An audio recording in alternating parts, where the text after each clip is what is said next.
معین الدین چشتی رحمۃ اللہ علیہ کی خدمت میں ایک شخص آیا کہ دہلی کا بادشاہ قطب الدین ایبک آپ کا خلیفہ ہے، میرے ساتھ وہاں بڑا ظلم ہوا ہے، اور ظلم بیان کر لیا تفصیل سے۔ معین الدین چشتی رحمۃ اللہ علیہ نے کہا جب آپ جانے لگے تو میرے پاس آ جا۔ اس کا یہ خیال تھا کہ خط دیں گے۔ ایک دن وہ شخص آیا کہ حضرت میں دہلی جا رہا ہوں، کیونکہ معین الدین چشتی راجواڑوں میں ہوتے تھے۔ راجواڑے یہ سندھ کے قریب میں ہے، کھر تھر کے قریب راجواڑہ کہلاتا ہے۔ جس وقت وہ شخص آیا تو معین الدین چشتی نے بھی اپنے کپڑے وپڑے لپیٹ لیا، کہا چلے، کہا کہاں؟ کہا دہلی۔ حضرت خط نہیں میں جاؤں گا۔ جب وہاں تشریف لے گئے، قطب الدین ایبک کو پتہ چلا، وہ بغیر جوتا پہنے محل سے نیچے اترا اور دور تک حضرت کے دیکھنے کے لیے آیا، شان و شوکت سے محل میں لے گیا، آداب بجا لائے، پوچھا کیا مشکل پیش آئی کہ یہ شخص پریشان ہے۔ قطب الدین ایبک نے کہا کہ خط لکھ لیتے یا کسی کو بھیج دیتے۔ فرمایا اس کا دکھ درد دیکھ کر میں اس کے بغیر اس کی تسلی نہیں کر سکتا تھا کہ میں خود اس کے پاس ساتھ آ جاؤں۔ ہمارے بزرگوں کو جائز سفارش کا کتنا لحاظ تھا۔ نقشے میں راجواڑے دیکھو، اجمیر، اور پھر دہلی دیکھو تو عقل آ جائے گی آپ۔ یہاں سے وہاں تشریف لے گئے۔ آج ایک آدمی کو آپ کہے فلاں آدمی، میرا کیا کام؟ بھئی خیر کا ایک دو کلمے تو کہے۔ من یشفع شفاعتا حسنتا، جو کوئی سفارش کر لے سفارش عمدہ، یکن لہ نصیب منہا، ہوگا اس سفارشی کے لیے بھی ایک حصہ ثواب کا اس سے۔ میں جب جیل میں تھا، حضرت مولانا سلیم اللہ خان، استاد محترم مفتی احمد الرحمن، حضرت مولانا اسفندیار صاحب دامت برکاتہم، اور معاویہ غزنوی ڈرک روڈ کا، دوسری طرف مولانا آصف قاسمی، مولانا زکریا مرحوم، سہیل احمد خان مرحوم، شاہ بلیغ الدین، اور شیعوں میں جعفر حسین ایڈوکیٹ، فضل علی، عباس کمیلی، عرفان حیدر، حسن ترابی، ادھر وہ ادھر ہم۔ آصف قاسمی والے لوگ تو ڈملوٹی میں تھے اور ہم یہاں گارو ریسٹ ہاؤس میں تھے۔ ایک حال ان کو دیا تھا، 2-3 کمرے ہمیں دیے، درمیان میں ایک لان تھا، آتے جاتے تھے، بیچ میں باتیں بھی ہو جاتی تھی۔ اس وقت میں نے کچھ کتابیں مطالعے کے لیے منگوائی تھی، ان میں شیخ زید الکوثری کی مقالات تھی۔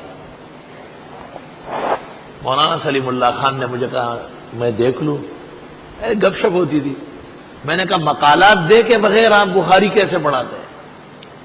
فرمایا ہم بخاری بہت اچھی پڑھاتے ہیں۔ میں نے کہا مقالات دیکھ لیں۔ مقالات ایک دفعہ اول سے اخیر دیکھی، دوبارہ دیکھی، چشمہ اتار کے بیٹھ گئے کہ آپ نے صحیح کہا تھا، جو شخص بھی اس کتاب کو نہ دیکھے وہ کبھی بھی کامیاب درس نہیں دے سکتا۔ اوہو، آپ کا احسان ہے، اب جا کے مزہ آئے گا پڑھا رہے۔ اس وقت مولانا نے مجھ سے فرمایا تھا کہ آپ بخاری شریف پڑھائیں، طلبہ کو بہت فیض ہوگا، اور چونکہ تمام بزرگوں نے مجھے حکم دیا ہے اس لیے ہماری بخاری شریف اور لوگوں سے امتیازی ہے، والحمدللہ علی ھذا۔ یہ ان کی دعاؤں کی برکت ہے۔ تو شیخ زید الکوثری کے خلاف ناصر الدین البانی نے ایک کتاب لکھی ہے، اس کے شاگردوں نے، اس کا نام ہے التنکیل فیما قال الکوثری من الاباطیل۔ ہمارے حضرت الشیخ عبد الفتاح ابو غدہ نے اس کا جواب لکھا تھا، اظہار الاباطیل فی رد التنکیل، اظہار الاباطیل فی رد التنکیل واشد تنکیلا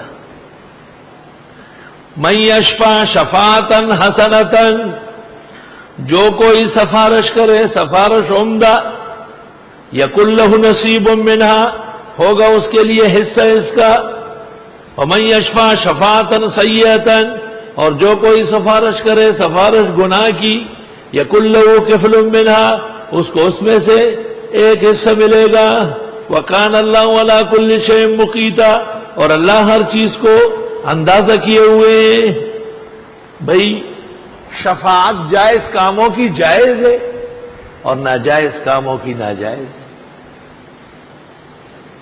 آپ کسی کو خیر کی طرف لا رہے، دوسرے کو سمجھاتے اللہ آپ کو اجر دے گا، آپ گناہ کا کام کر رہے ہیں۔ مفتی محمود صاحب صوبہ سرحد کے وزیر اعلیٰ تھے، استاد محترم مولانا مفتی احمد الرحمان نے ایک شخص کی بینک کے لیے سفارش کی، تو مفتی صاحب نے فرمایا کہ میں تو بینکوں کا کام اور ان کی سفارش ناجائز سمجھتا ہوں، لیکن اس صورت میں آپ کے فتوے پر عمل کر لوں گا۔ آپ باقاعدہ فتویٰ لکھے کہ بینکوں کے اس عہدے کے لیے سفارش جائز ہے۔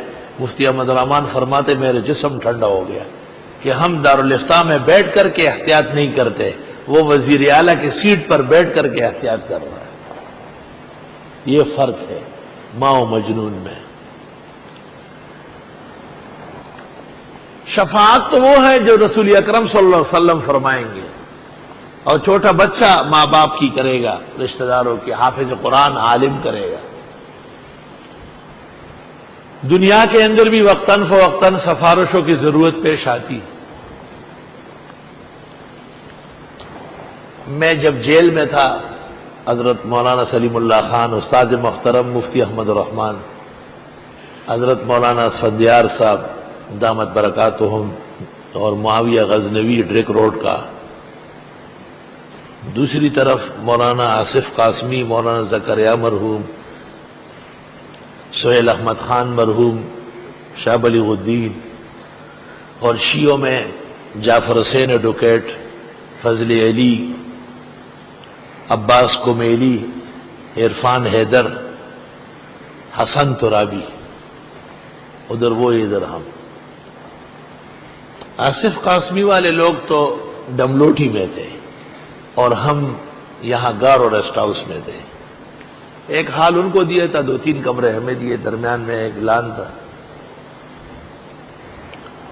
آتے جاتے تھے، بیچ میں باتیں بھی ہو جاتی تھی۔